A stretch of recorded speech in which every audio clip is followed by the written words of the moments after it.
Louvado seja o nome do Senhor Jesus, louvado seja Deus.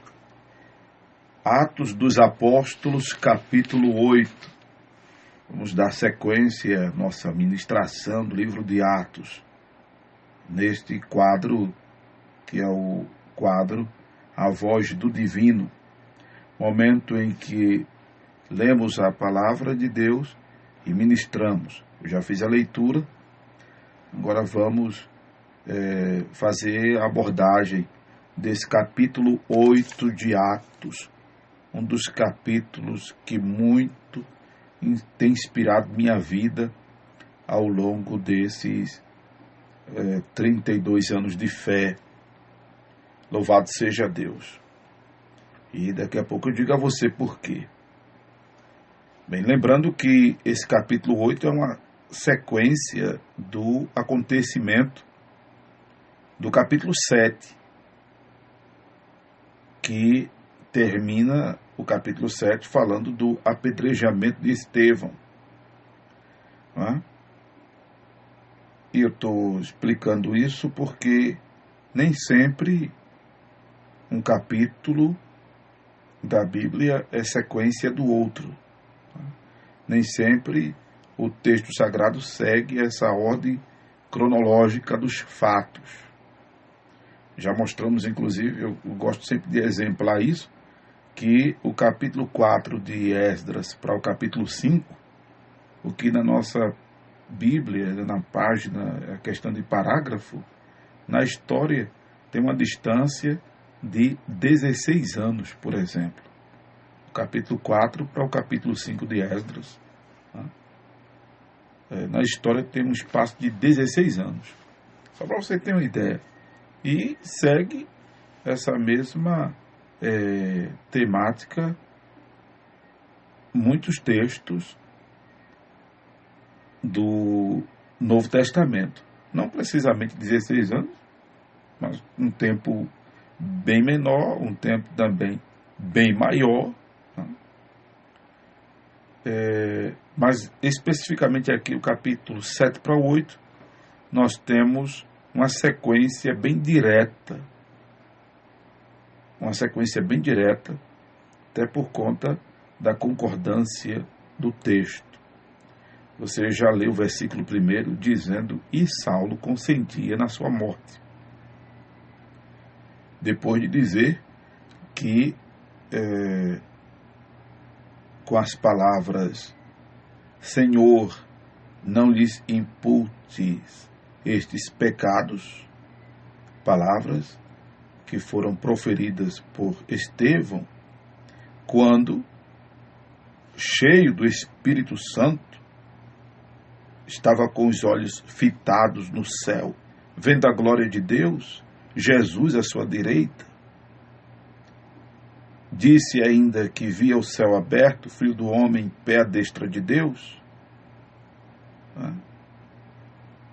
E os homens que o apedrejavam, clamando em alta voz, tampavam os ouvidos e, unanimemente, arremeteram contra ele,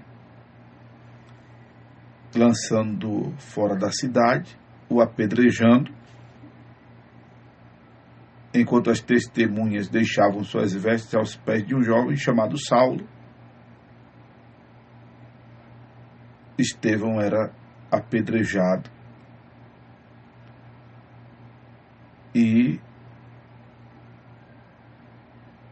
diz a Escritura, e apedrejavam Estevão, que invocava e dizia: Senhor Jesus, recebe o meu espírito.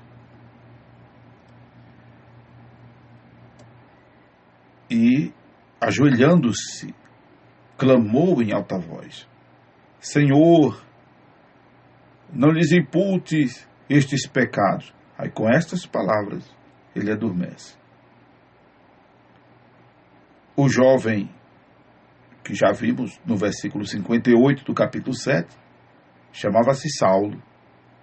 Ele consentia na morte de Estevão, porque ele já era apesar de jovem, já era uma autoridade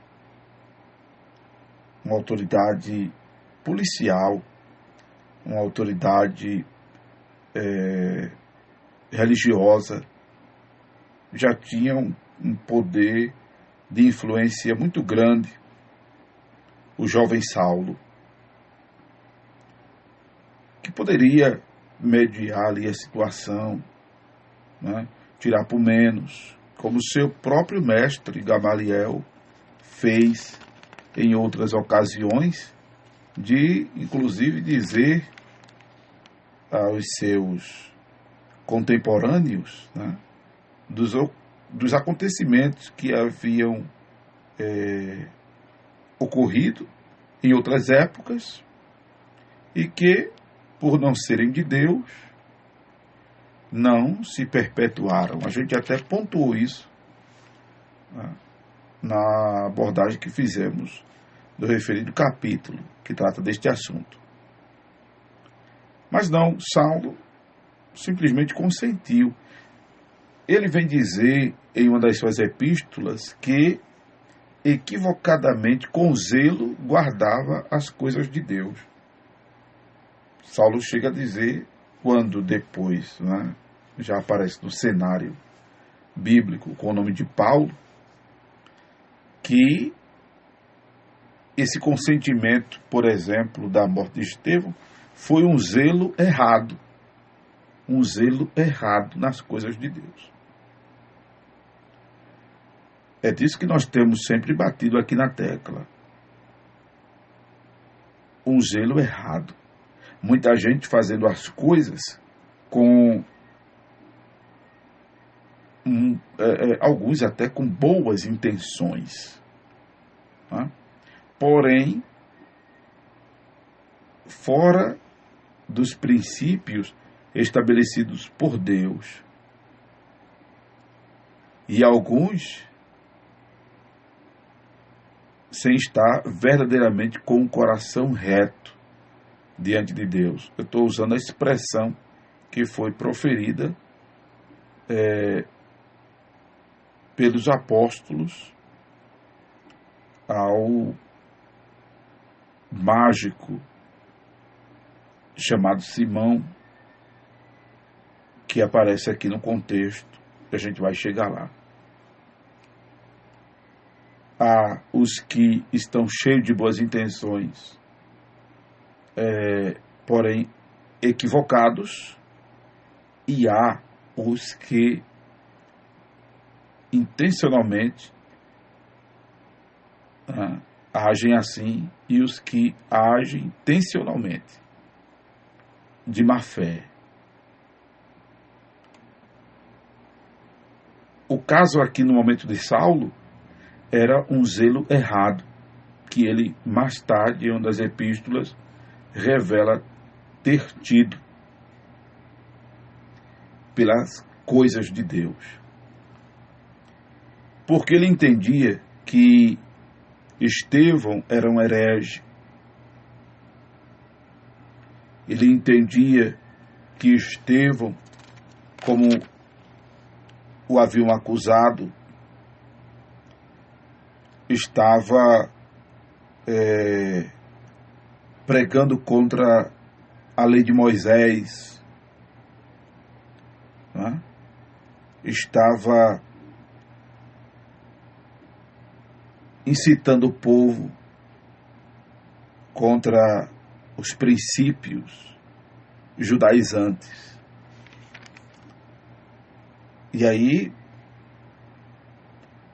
Estevão, na percepção de Saulo, era uma ameaça.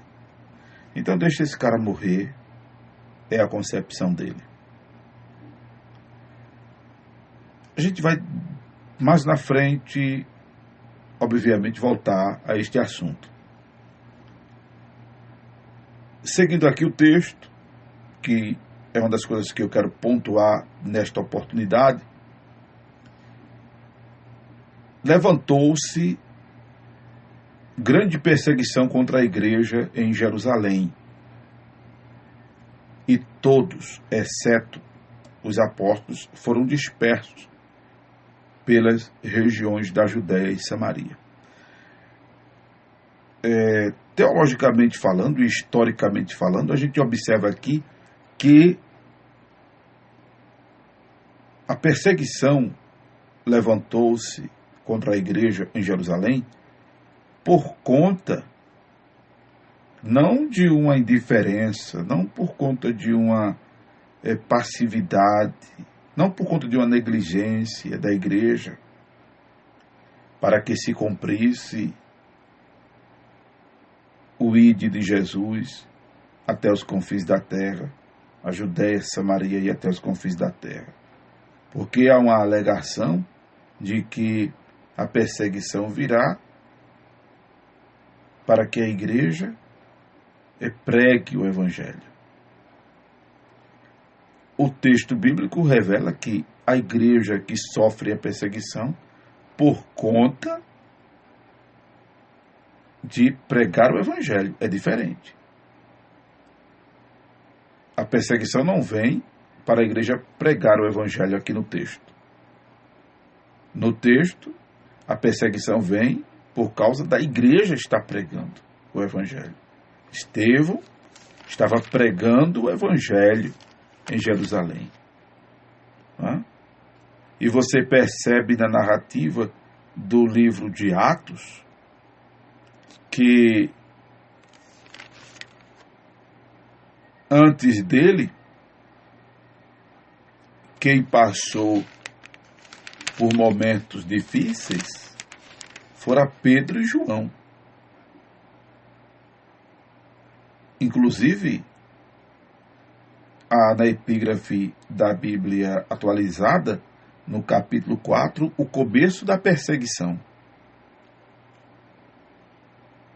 E começa exatamente por conta de Pedro e João cheios do Espírito Santo,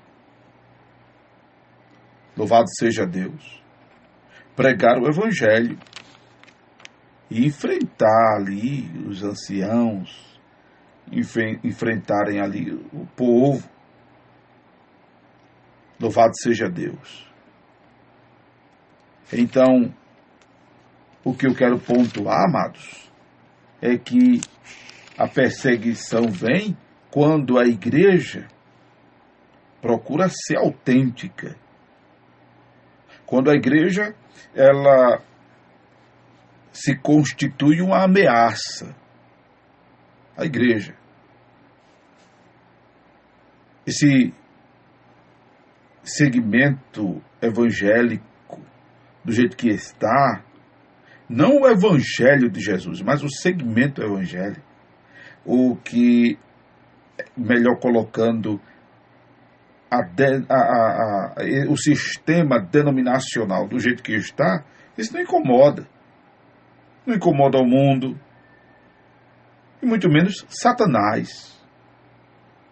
Aí não tem perseguição a este evangelho michuruca, este evangelho venal, este evangelho mercantilizado, esse evangelho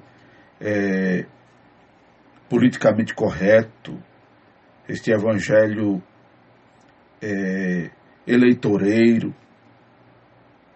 este evangelho show business, né? Este evangelho showman.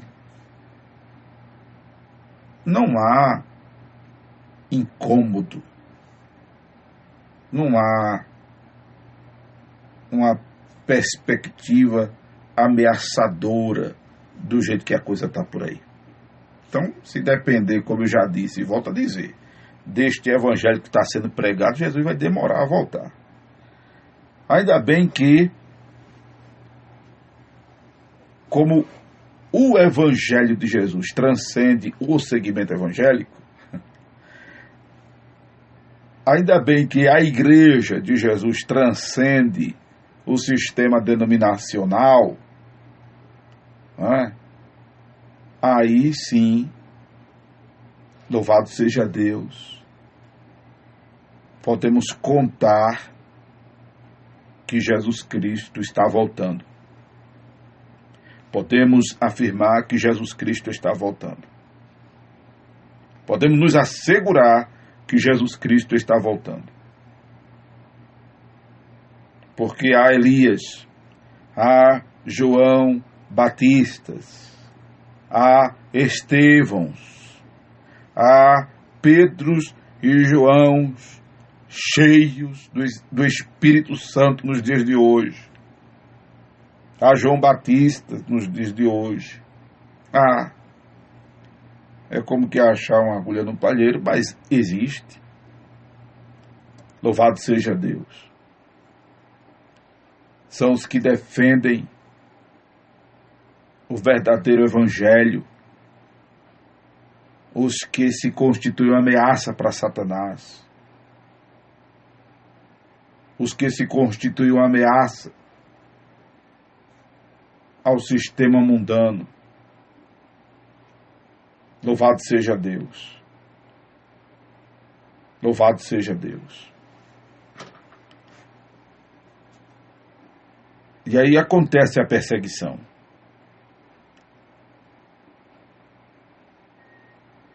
E aí diz o texto que, exceto os apóstolos, todos são dispersos pelas regiões da Judéia e Samaria. Acontece exatamente aqui a diáspora, que é esta dispersão de apóstolos pelas regiões da Judéia e Samaria. Louvado seja Deus. E agora vem a parte que me inspira, que é o surgimento de Filipe no cenário apostólico. Esse Filipe que havia sido separado para o diaconato, mas não se limita à ação diaconal. Ele, por conta da dispersão, ele vai à cidade de Samaria e começa a anunciar Jesus Cristo.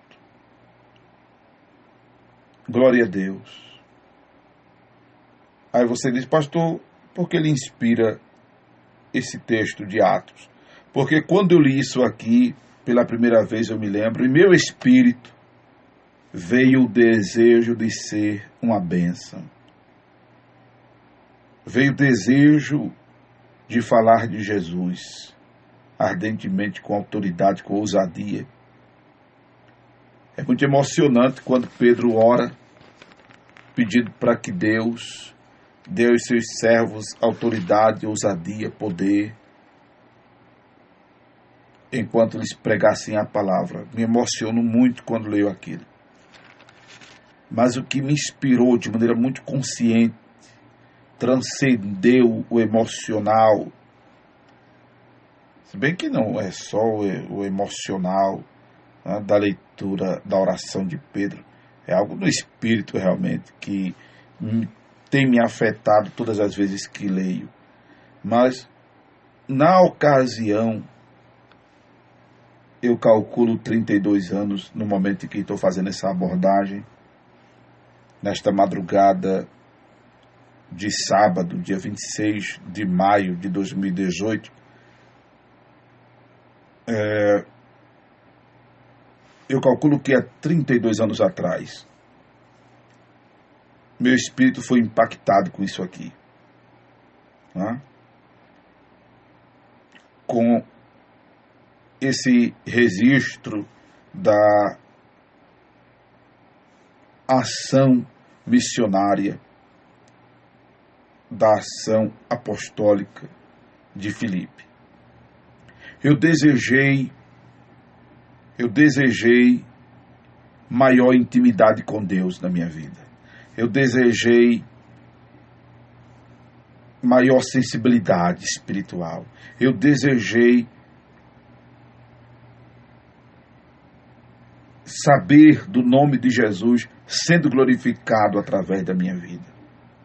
Louvado seja Deus. E o nome de Jesus é glorificado quando espíritos imundos saem das pessoas. O nome de Jesus é glorificado quando paralíticos e coxos são curados. O nome de Jesus é glorificado quando há conversões. O nome de Jesus é glorificado quando há uma manifestação do poder de Deus, quando o Evangelho é pregado, quando Jesus Cristo é anunciado. Louvado seja o nome do Senhor. E Filipe, ele é essa pessoa inspiradora que tem essa sensibilidade espiritual. Eu vou dar uma pulada aqui do versículo precisamente 8 para o versículo 26 para abordar sobre Filipe. Talvez eu volte para falar desse tal de Simão mágico aqui. Talvez não, eu vou voltar para falar dele, sem dúvida, no contexto aqui. Mas deixa eu pular aqui para o versículo 26. Porque veja o que é sensibilidade espiritual. Um anjo do Senhor falou a Filipe. Esse anjo do Senhor, no Velho Testamento, o anjo do Senhor, ele é o anjo que trazia consigo as credenciais do divino. Era uma teofania, Deus em forma de anjo. Era o único anjo que recebia adoração, do tipo, permitia que alguém se curvasse diante dele. Porque era uma manifestação prévia de Jesus Cristo. Né? Era Deus em forma de anjo. E agora, no Novo Testamento, é uma das vezes raras que você tem aparição angelical, porque as atenções se voltam para Jesus no Novo Testamento, que é Deus em forma humana. E esse um anjo do Senhor, tá? Refere-se a exatamente essa sensibilidade que Filipe tem com as coisas de Deus. Ele está em pleno vapor. Aí foi quando eu aprendi, porque eu desejava ser essa bênção, né? E eu me lembro que eu orava. Eu orava 2 horas de joelhos, eu orava 5 horas de joelhos. Senhor, me dê poder. Senhor, me dê poder, Senhor. Eu quero poder. Eu era ensinado a orar assim. Me dê poder, Senhor. Eu quero poder para curar os enfermos. Eu quero poder para expulsar demônios. Senhor, manifeste os dons do Espírito Santo através da minha vida e tal, para que vidas sejam abençoadas, o teu nome seja glorificado. Sabe o que o Senhor falou a mim? Saia ao campo. Saia ao campo. Vá evangelizar. Vá fazer a obra. Aí foi quando eu comecei a evangelizar uma praça que não existe mais na Bomba do Emetério, eu acho, que é a Praça das Mães. Essa praça foi invadida pelo comércio. Antes de ser invadida pelo comércio, era uma praça ali em frente ao Teimoso Esporte Clube, com os bancos de concreto, uns pezinhos de árvore de espinho, mas o pessoal ficava por ali naquela praça. E eu ia para lá evangelizar depois que terminava o culto de onde eu congregava. 9 horas da noite, chegava por lá, 9h30, ficava evangelizando até certas horas, 11h30, meia-noite, ficava evangelizando. E dali eu evangelizei muita gente que morava, não sei como é que está hoje a situação, do antigo Córrego do Tiro. Hoje, Avenida Professor José Marinho dos Reis. Né? Então, muita gente que morava ali, no antigo Córrego do Tiro, foi evangelizada. E foi nessa época que eu passei a ter muitas experiências espirituais. Foi nessa época em que eu lidei com muita gente endemoniada mesmo. O demônio possui mesmo as pessoas. E também com testemunhos, né, de pessoas pelas quais nós orávamos e elas testificavam do poder de Deus em suas vidas, falando das curas que recebiam ao orarmos, ao nos ouvirem pregar a palavra, ao nos ouvirem louvar o nome do Senhor Jesus. Isso não só lá na praça, mas passou a fluir em nossa vida, até mesmo nas congregações onde, pela misericórdia de Deus, nós éramos levados por colegas que dirigiam cultos e me levavam para os auxiliar nas suas respectivas escalas e me davam oportunidade para dar uma palavra e tal. Me lembro que, por exemplo, nunca mais me esqueço disso, em Muribeca, eu estava com, na época, o diácono Marcos Renato. Estava em Muribeca e me foi dada a oportunidade para dar uma palavra. Eu, muito jovem, mas ali eu comecei a falar da autoridade do nome de Jesus. A autoridade do nome de Jesus. Era, se eu não me engano, culto para a mocidade. E tinha na congregação muitos visitantes. Culto da mocidade, nas Assembleias de Deus, onde eu congregava no começo da minha fé.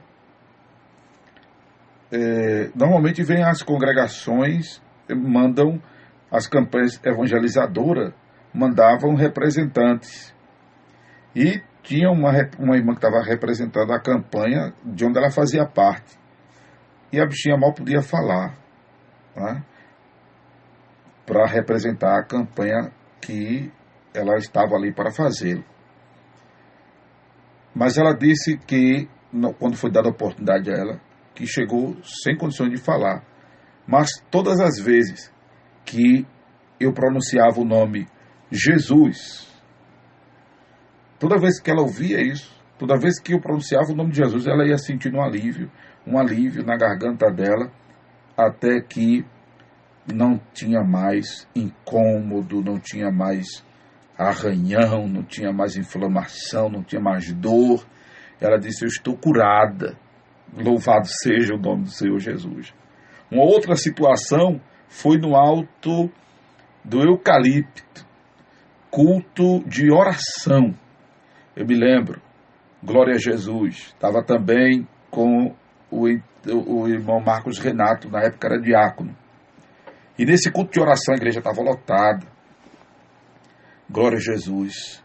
E uma irmã pediu oração, porque tinha ficado viúva e estava para resolver as coisas de sua viuvez, e aproveitou e disse: ore pelo meu filho, um rapaz jovem, forte. Eu disse à irmã: por que o seu filho não lhe ajuda? Ela disse: meu irmão, o meu filho é surdo, ele é mudo, ele não escuta, ele não fala. Bem, as pessoas dizem que a pessoa não fala porque não escuta, mas ela era mãe, ela que sabia que seu menino não falava porque não escutava, né? Ou não escutava e não falava. Moral da história: orem por ele.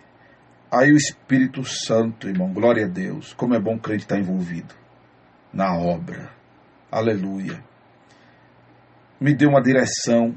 O irmão Marcos Renato disse: irmão Amaro, vai orar. Os irmãos estavam todos de pé já, eu em meu espírito, na autoridade de Deus. Ó, irmão, o crente envolvido, o crente com a mão no arado, o crente sendo um agente ativo da seara, aleluia, ele é sensível às coisas de Deus, ele é sensível à voz de Deus, ele é sensível aos dons espirituais, à direção de Deus, Aleluia. Eu disse, irmãos, nós vamos orar. E nós vamos orar por esse jovem agora aqui. A igreja crê que esse jovem vai ouvir e vai falar. Irmãos, unanimemente, os irmãos que estavam no culto, estava lotada a igreja nesse dia. Culto de oração, até fiquei, eu e Marcos ficou perplexo, porque a gente nunca via um culto de oração cheio de gente. Nesse dia tinha muita gente. Concordaram unanimemente os irmãos com aquela pergunta que eu fiz. Eu disse, vamos orar. Na direção de Deus, eu não era auxiliar de trabalho, eu não sei, não lembro se nessa época eu já era professor de escola dominical em Vila Aritana, na época do diácono Lúcio Ferraz, eu não lembro se nessa época eu já era professor da escola dominical lá, da classe das moças.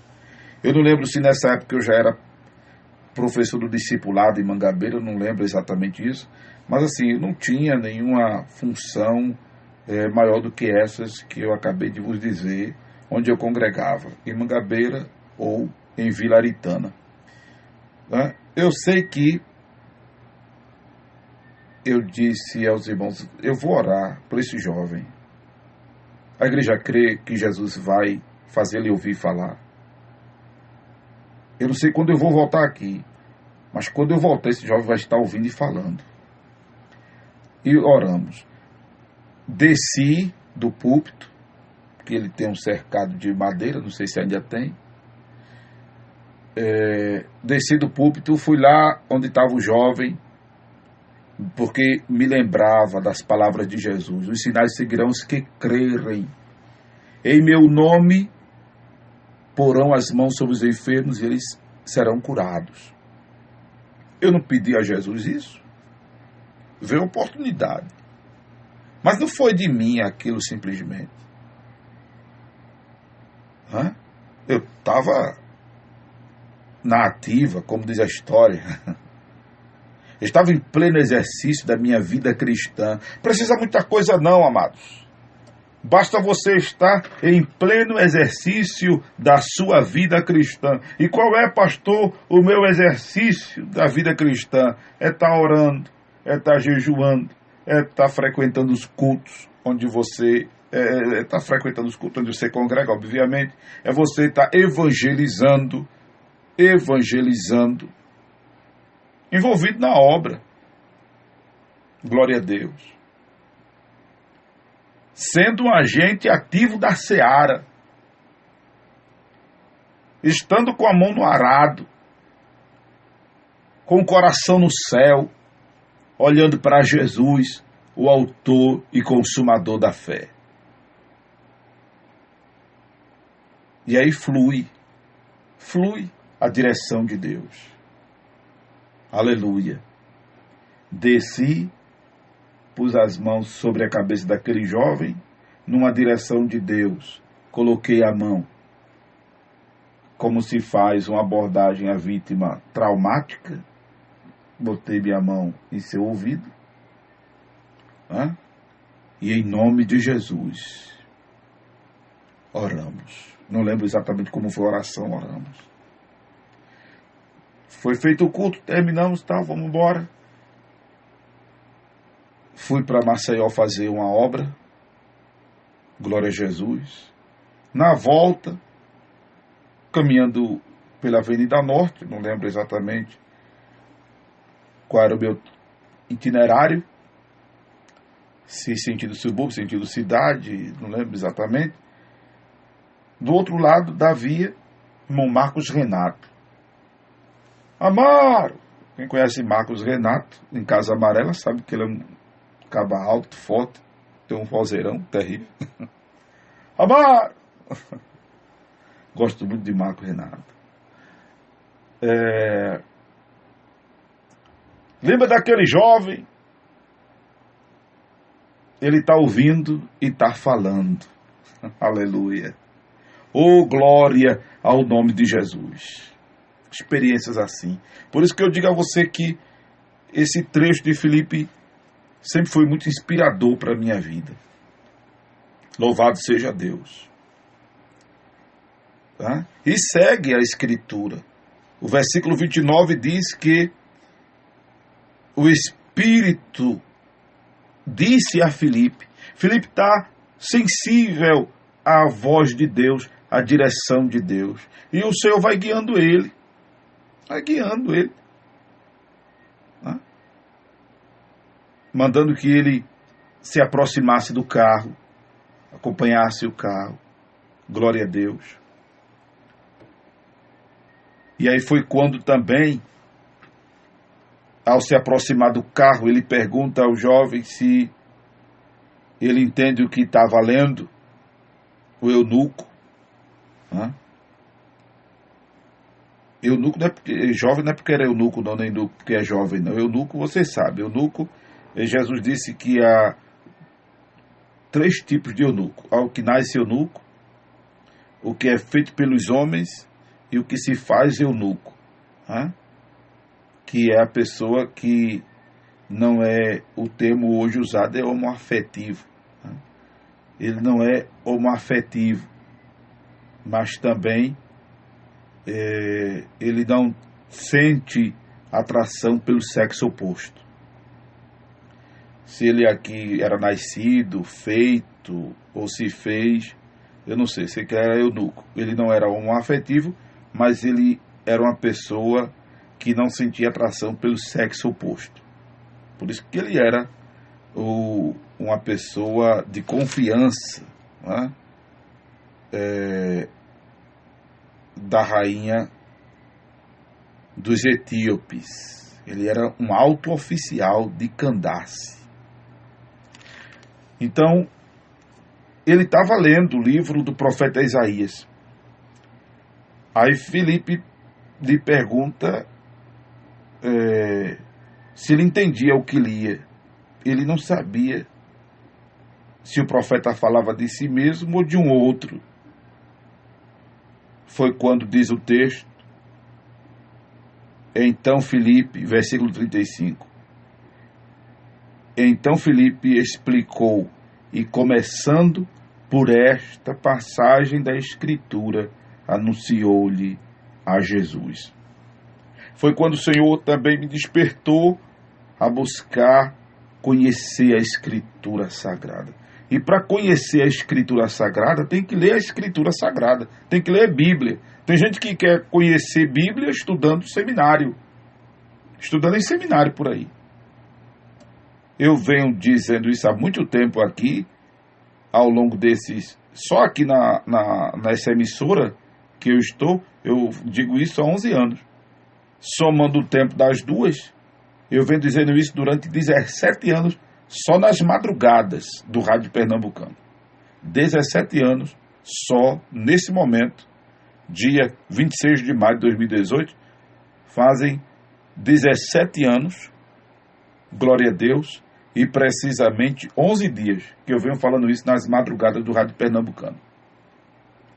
Que esses seminários, esses laboratórios teológicos que temos por aí, eles não ensinam Bíblia, eles ensinam qualquer coisa, ensinam muita coisa, menos Bíblia. Você quer conhecer Bíblia? Leia a Bíblia. Espero que você tenha um bom professor de escola dominical, como eu tive, mas, sobretudo, leia a Bíblia. Ou então visite o Templo do Corpo de Cristo, Avenida Presidente Kennedy, número 483, em São Benedito, Olinda, nas quartas-feiras à noite. Nós temos a nossa escola bíblica. Louvado seja Deus, e é de graça.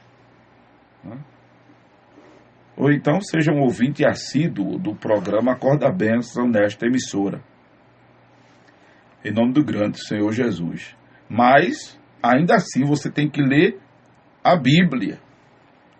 Você só vai conhecer Bíblia lendo Bíblia. Louvado seja Deus. Para poder responder à razão da esperança que há em você. E, obviamente, santificando a Cristo em seu coração, como Pedro orienta em sua epístola. Aí Filipe, começando por esta escritura. Que é esta escritura? Que o eunuco estava lendo, que era do livro do profeta Isaías. Aí ele começou a falar de Jesus. Louvado seja Deus. E aí o eunuco crê na pessoa de Jesus Cristo, crê que Jesus Cristo é o Filho de Deus. De imediato, para a carruagem, né? Ambos descem a água e Filipe batiza o eunuco. Agora eu quero pontuar teológica e doutrinariamente essa questão aqui do batismo, que não existe carência para o batismo. Talvez uma denominação como a onde eu congrego tenha um calendário do tipo, a gente faz um batismo por ano, né? Quando há candidatos ao batismo, nós somos poucos irmãos ali onde nós congregamos. Quando há candidatos ao batismo, a gente faz batismo uma vez por ano.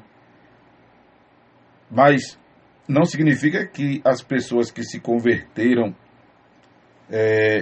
prestes a esse calendário tenham que esperar mais um ano para ser batizada, não. O batismo nas águas deve ser feito na oportunidade que a pessoa tiver de fazê-lo. Agora depende da pessoa, esse batismo. Se a pessoa realmente se decidiu para Deus, para Jesus, se a pessoa já se determinou a amar o Senhor de toda a sua força, de toda a sua alma, de todo o seu entendimento. Esse modismo denominacional de discipulado de tantos meses para a pessoa poder se batizar, isso é escavar a tradição católica romana do catecismo. Isso é escavar a tradição católica romana do catecismo. A pessoa tem que fazer o catecismo para poder ser batizado na igreja católica. Aí na igreja evangélica estamos voltando a essa antiguidade de a pessoa ter que fazer um discipulado de tanto tempo para poder batizar-se nas águas. E o grande problema, além desse, é que estão fazendo as pessoas discípulos, estão fazendo as pessoas seguidoras, né? Porque existe a palavra discípula também, mas na concordância aqui talvez não soe bem, né? Mas estão fazendo as pessoas serem seguidoras, não de Jesus, estão ensinando as pessoas a serem seguidoras das respectivas denominações que estão implantando esse sistema de ter que fazer discipulado de tanto tempo para poder se batizar. Uma denominação criou esse sistema, escavou, né, esse sistema, e tem um bocado de denominações imitando, como se determinada denominação fosse paradigma doutrinário, que não é. O paradigma doutrinário deve ser a Escritura Sagrada. Nem denominações de um século, né? Nem tradição como sistema de crença que já vem se arrastando aí desde o quarto século. Não. Paradigma deve ser a palavra de Deus. Modelo é a Escritura Sagrada. Exemplo é a Escritura Sagrada. Jesus disse: quem crê em mim, como diz a Escritura. Então, a Escritura que é o instrumento aferidor da verdade. João 17:17. A tua palavra é a verdade. Louvado seja Deus. Então, você que é convertido, você já se determinou a viver para Deus, não perca a oportunidade de se batizar não e reivindique o ser batizado tanto quanto antes. Agora entenda que não é se batizar para se salvar, não. Porque não é o batismo nas águas quem salva. Quem salva é a conversão a Jesus. Agora, a oportunidade de se batizar havendo deve ser aproveitada porque você está realmente aí garantindo Você está, aliás, comunicando, né, essa sua decisão, essa sua convicção, essa sua determinação de viver para Deus. Você está selando isso. Você está carimbando isso, você está atestando, você está homologando, você está confirmando, você está afirmando, você está decretando, aleluia, que está realmente determinado a viver para o Senhor, porque, obviamente, já morreu para o mundo. Louvado seja o nome do Senhor Jesus.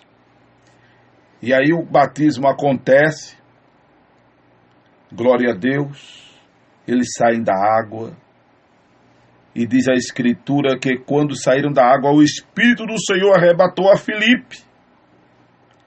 Veja que ligação, veja que intimidade estava havendo, amados, de Filipe com o Espírito do Senhor. Intimidade. Glória a Deus. Intimidade. A igreja precisa ter intimidade. A igreja sou eu, é você, somos nós. O Senhor quer que esta igreja, inclusive eu tenho dado vários temas a essas abordagens. O Senhor quer que seja uma igreja perdoadora, uma igreja misericordiosa, uma igreja que tem intimidade, uma igreja cheia do Espírito, cheia do poder, uma igreja que ora, uma igreja que está focada na palavra, uma igreja que tenha intimidade com Ele, Deus. Intimidade com Deus. Para que flua a direção do Senhor. Para que estejamos sensíveis à voz do Senhor, à direção do Senhor. Precisamos, aleluia, dessa intimidade. Louvado seja Deus. Então deixa eu voltar agora aqui para o versículo 9. Surgiu lá em Samaria um certo homem chamado Simão. Ele estava lá, esse cara. E até porque ele fazia isso por muito tempo, né? Ele, por muito tempo, fazia mágicas, iludindo o povo de Samaria. E se dizia grande vulto. E todo mundo dava ouvido a ele, do menor ao maior. Não, porque este homem é o poder de Deus, né? Chamado o grande poder. E eram iludidos com mágicas que esse Simão fazia. Bem, os samaritanos, glória a Jesus, se converteram diante da pregação de Filipe. O texto diz, a princípio, que este Simão também deu crédito a Filipe, né? Que evangelizava a respeito do reino de Deus, do nome de Jesus, e eram batizados todos que ali se convertiam, homens, mulheres. Até o próprio Simão abraçou a fé, né? E aí, tendo sido batizado, acompanhou a Filipe de perto, observando, extasiado, né? Estupefato, aturdido com sinais e milagres que eram praticados por Filipe, usando, obviamente, o nome de Jesus. E o Simão, atento àquilo ali. Diz a palavra de Deus que os apóstolos que estavam em Jerusalém, que Samaria havia recebido a palavra de Deus, aí enviaram Pedro e João. E quando Pedro e João chegam lá, que começa a orar pelos irmãos, os irmãos recebem o Espírito Santo, né? E aí diz a palavra que Pedro e João colocavam as mãos sobre os irmãos e eles recebiam o Espírito Santo, ou seja, falavam em línguas estranhas,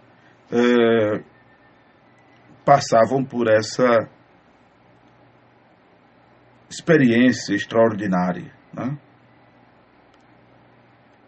O Simão, vendo aquilo acontecer, pediram aos apóstolos, né, oferecendo inclusive dinheiro a eles, que eles lhe concedesse este poder, para quem sobre ele impusesse as mãos, esse alguém recebesse o Espírito Santo. Aí Pedro ficou indignado. O teu dinheiro seja contigo para a tua perdição, pois julgaste adquirir por meio dele o dom de Deus. Não tens parte nem sorte deste ministério, porque o teu coração não é reto diante de Deus. Lembra que eu usei essa expressão no começo dessa abordagem? Pronto. Nos dias de hoje não está diferente. E essa palavra aqui, arrepende-te, pois, da tua maldade, para que talvez seja perdoado o intento do teu coração. O teu coração não é reto diante de Deus? Estás em fel de amargura e laço de iniquidade? Isso aqui é fato para os mercenários dos nossos dias, meu irmão. Isso aqui é o estado espiritual em que se encontram os mercenários dos nossos dias. Não os que vivem oferecendo ele para ter os dons, mas os que vivem comercializando os dons, comercializando o poder, comercializando a fé das pessoas. Estão em fel de amargura. Estão em fel de amargura.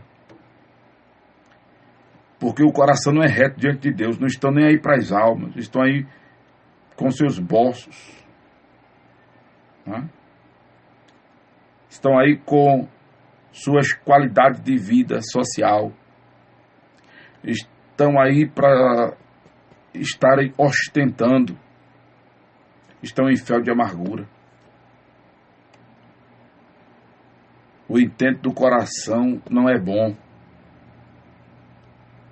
Estão em laço de iniquidade. Esse é o estado dos mercenários dos nossos dias.